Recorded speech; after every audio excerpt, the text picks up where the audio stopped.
Hey, how's it going? All good, all good. We should start planning for a trip, man. Yeah. Oh, so you're not going? So that changes everything. I've never traveled solo before. Okay, I will have to see if I'm really going or not. Because there are so many things to consider. Alright, thanks for telling me. Bye. Would I enjoy traveling alone? Would it be too expensive? What if something went wrong? Would I really do this?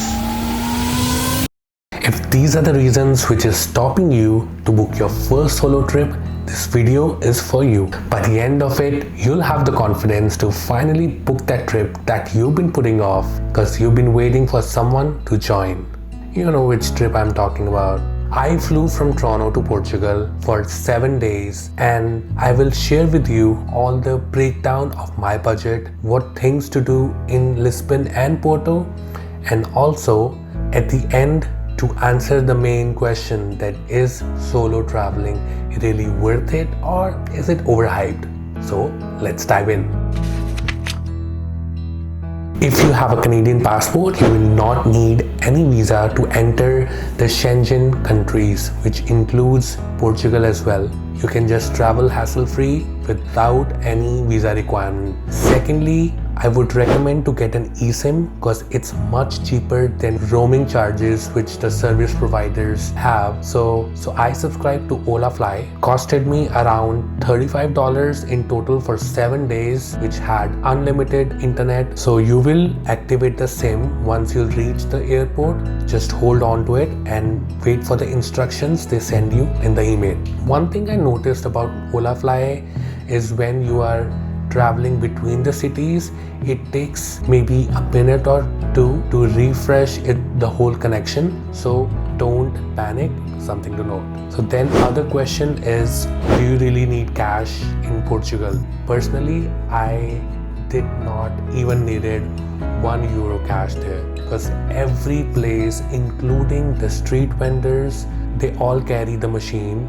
But I will still recommend to carry some cash with you just in case. I booked these experiences and tickets from Get Your Guide, and I will highly recommend if you're traveling in a season like summer, you definitely need to pre-book things because you will not get a chance and you'll miss experiences if you're traveling to Europe, especially Portugal. A quick tip for Lisbon: get a warm jacket, like a light jacket. The nights are very chilly some days. And also do not forget good grip shoes. I would recommend you to get trail shoes because the cobblestones are very slippery. So now let's talk about the budget, because solo traveling, definitely you need a higher and a bigger budget if you want to live alone. I did an Airbnb, which definitely will make your budget a bit on a higher end, but you can lower it down by going to a hostel. It's a personal decision. I just did not wanted my first solo trip to be sour, so I really need my good sleep to enjoy the next day. It's again a personal decision. If you are social, if you can mingle up, living in a hostel, definitely do it. But if it's your first experience like me, I would highly recommend you to make it more smoother. So here is the full breakdown of my total cost which I spent in Portugal. So for the flights, I booked 2 months in advance and it was a direct flight from Toronto to Lisbon and it costed me $677. Then accommodation, I did Airbnb. It costed me $618 for both of the cities. So total 7 days, which is not really bad. For the experiences which I booked on Get Your Guide, which includes wine tasting, the day trip to Sintra, sunset boat experience in Lisbon, the Fado show and monastery tickets, which costed like $372. In total, food and drinks, it costed me $389. I'm not even kidding. The food in Portugal is really cheap, but you have to find a good place. So look my vlog of Lisbon, Porto to see what places I went to so that it will be helpful for you. So in total, I spent $2,057, which is really not that much if you're traveling to Europe by yourself and if you're living in a private accommodation. So if you have Lisbon and Porto on your list and you have 7 days, I would suggest to give 4 days to Lisbon and 3 days to Porto, because Lisbon is a bigger city and there are so many things to explore in the city itself. So let me tell you which neighborhood I stayed, and it's pretty safe and it's right into the action. So there are several neighborhoods in Lisbon. I stayed in Baixa Shadow, and honestly I think it's one of the best areas you can pick.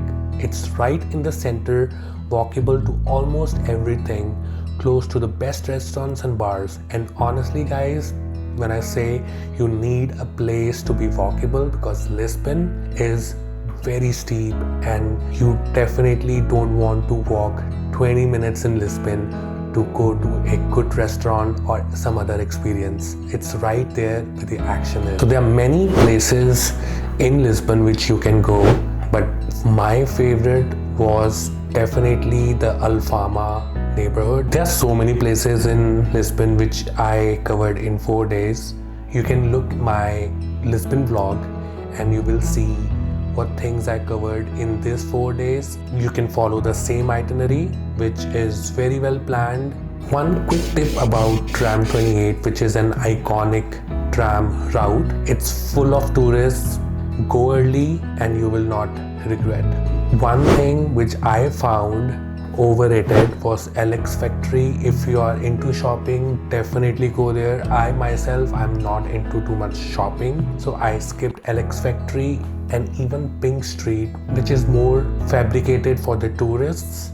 I did not spend much time there, so I will recommend you do the same. Don't eat much in Time Out Market. Again, it's fabricated for tourists, which is my opinion, and you should try authentic Portuguese food instead. And there are several food locations which I have shared in my Lisbon vlog, so do check it. If you have 4 days in Lisbon, definitely book 1 day trip to Sintra. This you can book through Get Your Guide as well, as I did, of the trip which I booked, and you will see so many amazing palaces like Pena Palace and Quinta da Galleria. So you will see a big contrast from the city compared to going to a hill station. It is definitely a highlight of my trip. So talking about Porto, I spent 3 days in Porto, where I did 1 day in Douro Valley. It was a day trip from Porto, which again I booked from Get Your Guide. I would highly recommend you doing that because the Douro Valley is so amazing. Even if you are not into wine, you should definitely go and experience this one, because the valley is so pretty, and there is a boat tour at the end of the trip and you will not regret it. 2 days will be good enough to explore as a first timer the good places to visit, like Chapel of Souls, which is such a prettiest chapel with all the azulejo tiles. Another thing, Porto is known for its port wine. It's fortified wine and you should definitely get it as a souvenir while coming back home. So Porto is known for its famous dish called francesinha.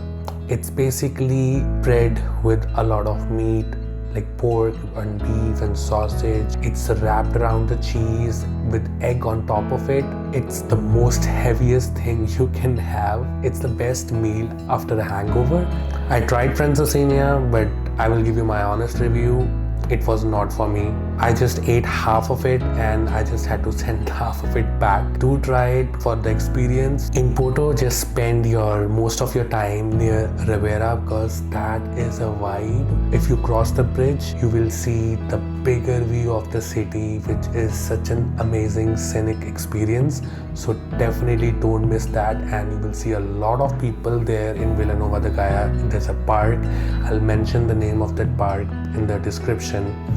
And even I have my Porto vlog, you can check it out, all the places where I went.